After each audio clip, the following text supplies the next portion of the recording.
It's time now for one more thing. I'm going to brighten up your day. Yay. Afternoon cheer. These are sisters Amelia and Michaela Miller of Raleigh, North Carolina. They've been obsessed with the Star-Spangled Banner ever since their grandparents played a Lee Greenwood CD on the 4th of July, and since then, they have been singing their own version, which is quite adorable. Listen to this.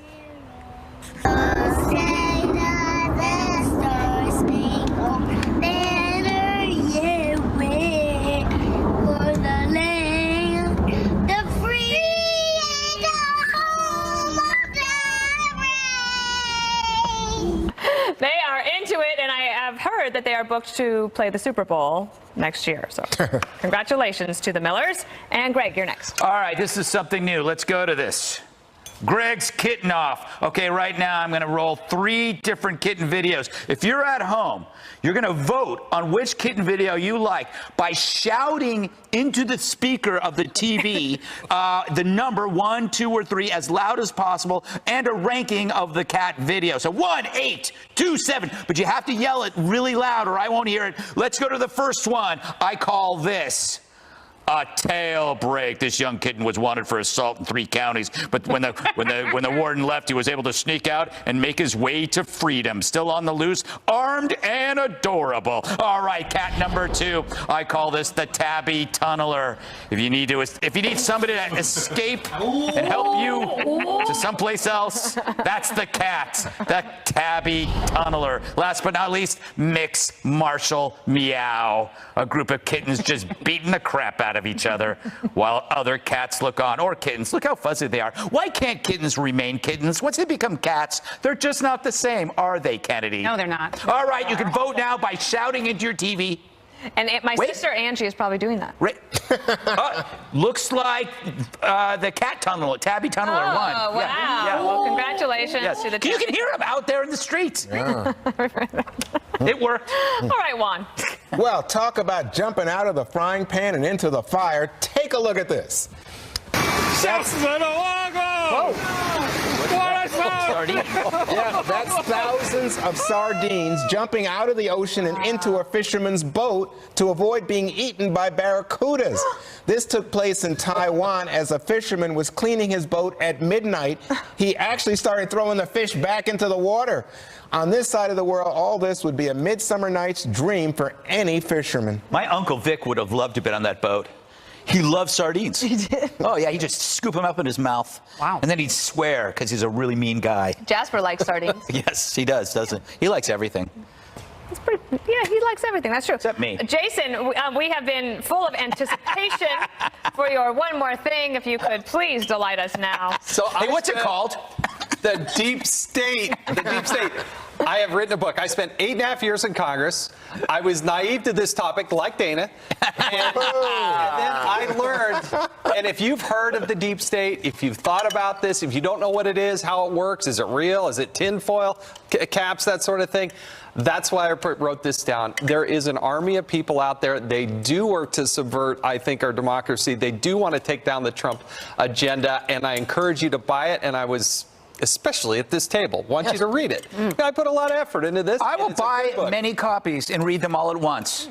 That's good. As long as you pay full freight, that was great. I love it. All right, Kennedy. It is National Tequila Day. I'm smashing blackberries. This is a drink called the Hillary. Celebrate National Tequila Day. Smash blackberries, some lime, because it's got to be a little bit bitter. And enough tequila to get you hammered to help you break the glass ceiling. Just a little bit more. Is that allowed?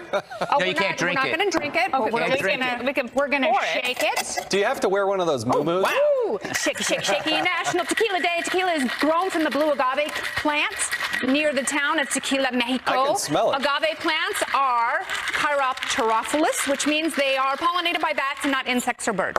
Really? So by look at bats? that. There is the Hillary. We'll put some ice in there. Why is it called the Hillary? Because it's made from smashed blackberries, and it's got enough booze to get you hammered to break the glass ceiling. And the secret ingredient, of course, a little bit of natural stevia, even though Hillary's sweetness was quite unnatural. Wait a minute, you made it bitter, now you're making it sweet? Well, it wasn't enough to win the election. I cannot drink tequila at all because I'll gag and it'll just make whatever. Look how beautiful that is. It smells so good. This brand of tequila, by the way, Airways, the one that George Clooney And Randy Gerber. Yeah, and guess what? Cindy Crawford's had It's it. actually very good. What does a deep state feel about tequila? Have you done this research? I haven't dove into that. No, They're the worm. Oh, I got it. All right, set your DVRs. Never miss an episode of The Five. Like, why would you? Special Report is up next. Hey, Brett. Happy you have hour. tequila? Happy hour with the Five. Thanks, Dana. President Trump talks to veterans about another kind of war, and he digs in on trade policy ahead of a big meeting tomorrow. Addition by subtraction, the Pentagon considers a controversial shift in U.S. troop strength in Europe, and we will talk exclusively with Homeland Security Secretary Kirstjen Nielsen about immigration and keeping the country safe. This is Special Report.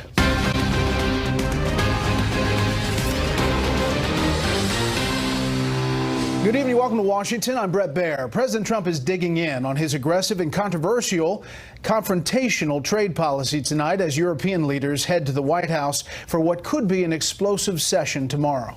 Meantime, the administration is doling out billions of dollars to try to ease some of the pain for America's farmers caught in the tariff crossfire.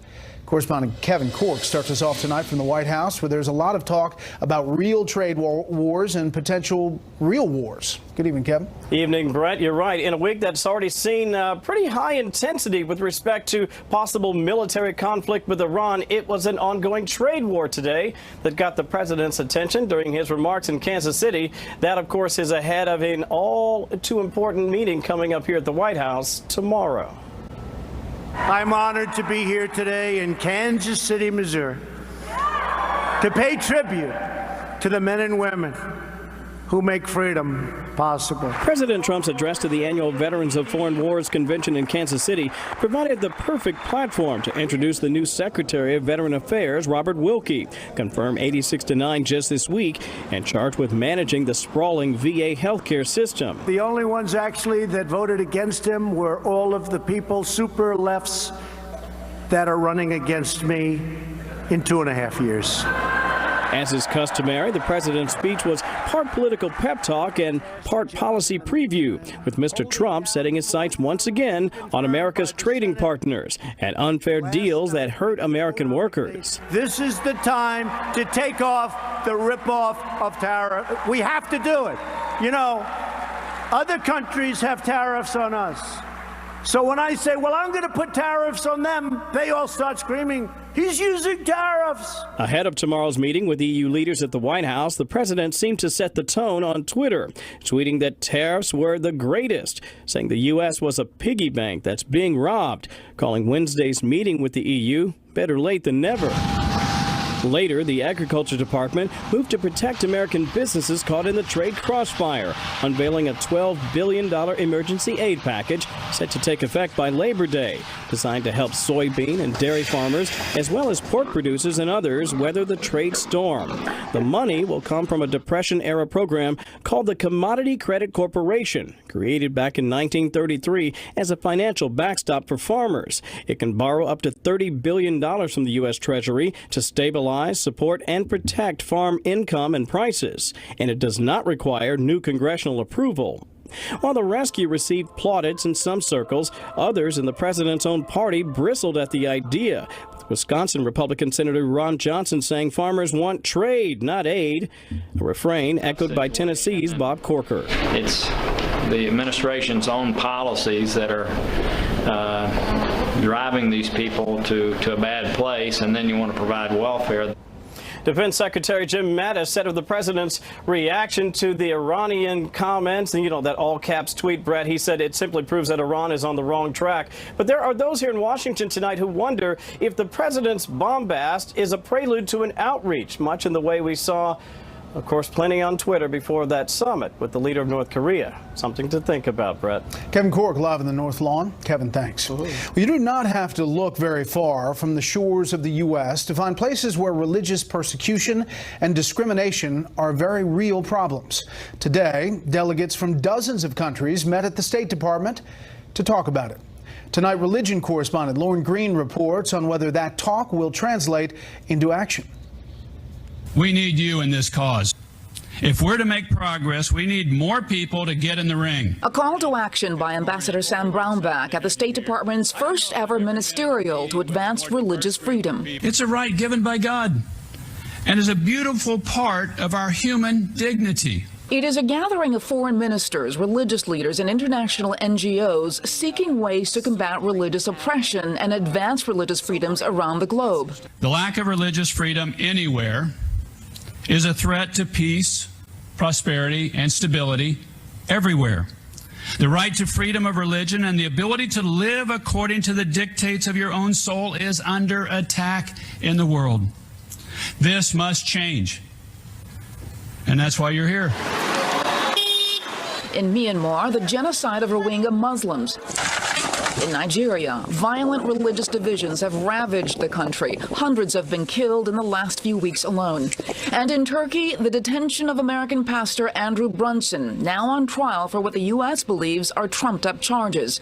The representatives from 80 countries heard personal stories of religious persecution. On March 5th, 2017, John and another teacher were arrested by the Chinese Border Patrol in what appears to be no coincidence. Jamie Powell's husband, a pastor building schools in China, was sentenced to 7 years in prison. It is clear to us now that John was set up for this arrest because of his faith-driven work and accused of a fabricated crime, facilitating organized border crossing, a charge that is usually given to human traffickers. Now, the ministerial will continue through Thursday when Vice President Mike Pence and Secretary of State Mike Pompeo speak, summing up that promoting religious freedom is linked to a decline in terrorism and an increase in economic stability. Brett. Lauren Green at the State Department. Lauren, thank you. Justice Department officials said the Trump administration and the American Civil Liberties Union have failed to agree on how much time parents should have to decide whether to seek asylum after they're reunited with their children who were separated at the U.S.-Mexico border. The administration is proposing a 4-day waiting period, 3 days shorter than the ACLU wants. We're learning more tonight about just how many families are being brought back together. Correspondent Casey Stiegel has an update from Dallas. Lawyers representing the U.S. government are back in court today, updating a federal judge on the efforts to reunite more than 2,500 children separated from their families. All the parents that are currently detained that have children detained are all being transferred. According to court filings, 2,551 children ages 5 to 17 were separated. Of those, more than 1,600 are possibly eligible for reunification. More than 870 reunions have already happened. Another 538 are approved, but ACLU attorneys pressed the government on a different set of numbers. More than 900 are either not eligible or not yet known, including more than 460 cases where the parent was potentially deported without their child. The fury over zero tolerance has protesters taking to the streets, some calling for the abolishment of immigration and customs enforcement. Potential Democratic presidential candidates, Senators Kamala Harris, Elizabeth Warren, and Kirsten Gillibrand have suggested dismantling the agency since Congress funds it. President Trump vows that would be a dangerous mistake. Because we have some of the worst drug dealers, terrorists, criminals. And ICE goes up there and they walk in like it's another day in the office. Thank goodness for ICE. In general, illegal border crossings are down compared to recent months, says U.S. Customs and Border Protection. Still, this year's numbers are up over last. In June, more than 42,500 apprehensions were made along the southern border, compared to more than 21,000 the year before. This as the administration moves ahead with its plans to build a border wall. The president showed off 8 prototypes this past spring in San Diego. But funding of President Trump's border wall has hit a few snags. Mexico continues to refuse to pay for it, and at this point, it doesn't look like Congress is ready to fully fund it either. Brett? Casey Stiegel in Dallas. Casey, thanks. Let's talk more about immigration and other subjects with Homeland Security Secretary Kirstjen Nielsen. Madam Secretary, thanks for being here. Thank you. My pleasure. First, the court deadline, the 26th. That's 2 days. Yes. Will you all be able to make that? Well, we're on track to do it. We're working hand in glove with HHS, and it's certainly our intention to reunify all families that are suitable. So Casey put up those numbers. I'll put up the graphic. The one that really stuck out is the 463 parents possibly deported without their children. How will you be able to reunite parents with their kids if they've already been deported? Well, the part it's up to the parents. So if the parents contact us and they would like to be reunited, we of course will work with them. But as you know, the way the process works is the parents always have the choice to take the children with them. So these are parents who have made the decision not to bring the children with them, and then we'll continue to work with the court to understand how we can best comply with the order. What's your biggest challenge in complying with this order? To be honest, it's that the court cases and laws conflict. So we've gone back, as you know, through multiple filings and asked. We have TVPRA, we have Flores settlement, we have these very arcane, detailed legal decisions. How do they fit with what this particular judge is asking us to do? As you know, obviously this is a political thing. Everything is in Washington. Senator Kamala Harris weighed in on this whole deal. It is clear when the administration created this no-tolerance policy that there was never the intention and certainly the design of any system to reunify these children with their parents. And so what we have seen over the ensuing weeks is complete pandemonium. So can you concede that at least the rollout of this was a big mistake, was kind of a logistical screw-up? Well, we had a plan. I think what we found in the midst of the plan is we had these intervening court cases, and it's really impossible for folks to maybe fully recognize is we really want to protect the children, so we don't want to cut corners. We want to make sure they're going with a parent. We want to make sure they're going with somebody that won't cause them any harm. And as you know, with the first batch, we found 20% were either not parents or had very serious criminal histories. So that continues to demonstrate to us we have to take the time to assure that that parent or guardian or adult who's presented themselves is suitable to take care of the child. Was it set up originally as a deterrent? No, it wasn't. It was set up for the sole purpose of enforcing the law. It's against the law to come to the United States between ports of entry. So what this president said is, I don't want you to exempt any class. I want the law to apply equally to a single adult, to a family, to a two-parent family, to a single parent. Anyone that comes across that border illegally needs to have consequences for that illegal entry. For Capitol Hill, do you think there'll be a government shutdown over wall funding or a failure to address DACA, the issue of DACA, or both? I can't, speak to that in detail. Forecast the fight ahead. Yeah, I think there'll be a fight. I do. I think the president's been very clear, actually on both issues, but I think different parts of Congress have also been clear. So we'll continue to work with them hand in glove to find a package that will work. I think what's really important for Congress to continue to do, however, is to look at how to fix the immigration system. These truths that we have as Americans should all be true at the same time. We should be able to keep children with their families. But the hope that that's going to happen before the midterms? I'd like to remain optimistic. I will continue to work with them every day. But in the meantime, I'm also working very closely with the Northern Triangle countries, with Mexico. I've been to Guatemala twice. I've met with the current president, with the future president of Mexico. We're really trying to find other answers to help these flows that are emanating from these countries to find asylum or to seek shelter. Is the administration willing to come off the full wall funding, something short of that, if there's a negotiated deal? Yeah, so as you know, the Homeland budget, unfortunately, is one of the last ones to be passed here out of the committees. We haven't asked for the $25 billion, which, as you know, was one part of the discussion. We've asked for a lesser amount, but we'll continue to work with Congress. We would like to build as much wall as we can. We're building the first wall, a new wall that we've had in 10 years. So the president is pushing forward on his promises. So you're, at least inside the administration, confident that there is going to be a wall? We will have a wall, yes. Now, whether Mexico pays for it or not, we're asking for it in appropriations to be appropriated by Congress. Got it. I want to turn to another subject, and that is hacking, cyber security. Wall Street Journal had a piece entitled "Russian Hackers Reach U.S. Utility Control Rooms." Hackers working for Russia claimed hundreds of victims last year in a giant, long-running campaign that put them inside control rooms of U.S. electric utilities where they could have caused blackouts. They got to the point, according to an official, where they could have thrown the switches. This story was jarring. How much is that happening? Well, DHS put out a joint bulletin. The reason it's in the news now, which is good, is because we're starting to do webinars to help the private sector understand how to mitigate and to recognize the threat.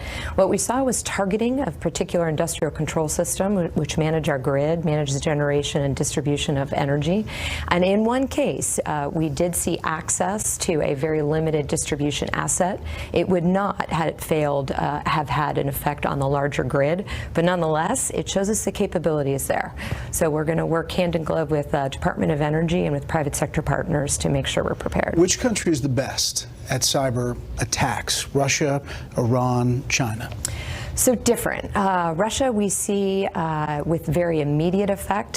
They're being, if you'll excuse the expression, a bit noisy about it. They're not covering their tracks as much as they used to. China's really playing more of a long game. So we see them embedding, we see them waiting, they're patient, but they're not necessarily that we've seen trying to disrupt anything as we see the potential for with the Russians. The midterm election's 100 days away. Quinnipiac came out with a poll. How concerned are you about Russian interference in 2018? Very concerned, 42%. Trump administration efforts to protect the 2018 election from Russian interference should be doing more, 62%. Will you insist that Congress approves legislation to address election security, or is it too late for that? I don't think anything's too late, but what I would say is legislation has to be very carefully crafted because, of course, the responsibility for the elections is first and foremost with the state and local officials. So we're happy to report at DHS that all 50 states are working with us, that we're providing a myriad of services to them, but that figure that you gave me on the percentage of Americans who are concerned, it needs to be higher. We know they have the capability. We know they have the intent. It would be foolish to assume they don't try to disrupt or sow discord in our democracy. So that message is not what America heard from the president in Helsinki. Just take a listen to some of those sounds. I hold both countries responsible. I think that the United States has been foolish. I have President Putin. He just said it's not Russia. I will say this. I don't see any reason why it would be. The sentence should have been, I don't see any reason why it wouldn't be Russia. Sort of a double negative. Getting along with President Putin, getting along with Russia is a positive, not a negative. Right. Now, with that being said, if that doesn't work out, I'll be the worst enemy he's ever had. All right, and today, Madam Secretary, the president tweeted, I'm very concerned that Russia will be fighting very hard to have an impact on the upcoming election. Based on the fact that no president has been tougher on Russia than me, they will be pushing very hard for the Democrats. They definitely don't want Trump. There's a lot of mixed messages over the past week and a half. Does the president truly believe that Russia is going to try to attack the midterm elections? The president believes in the intel assessment from the last election, and I think the key here is we know they have the capability, we know they have the intent. We see it in their foreign influence campaigns, and then we saw it in their attempts to hack the election. So we have to be prepared. So we'll continue on DHS's portfolio, we'll continue to work with the state and locals on the election infrastructure, but we have to be very clear. The capability and the intent of the Russians is there. We must prepare for them to attempt to sow discord. And so for people looking at the past week and a half of the president's comments, what do you say to them? I think he clarified, I think he does, has made clear that he does believe the intel assessment from last year, but that was last year. What I would like to direct your viewers at home and the voters to do is make sure you know what your state is doing. Ask them, how are you preparing? Will I get my provisional ballot? What if I have a question? What do I do? I mean, the main thing we can do as a society is make sure that we trust our processes, that our votes are counted and they're voted correctly. Can the Russians change a vote? They have the capability to, well, we've seen they have the capability in many different critical infrastructure sectors.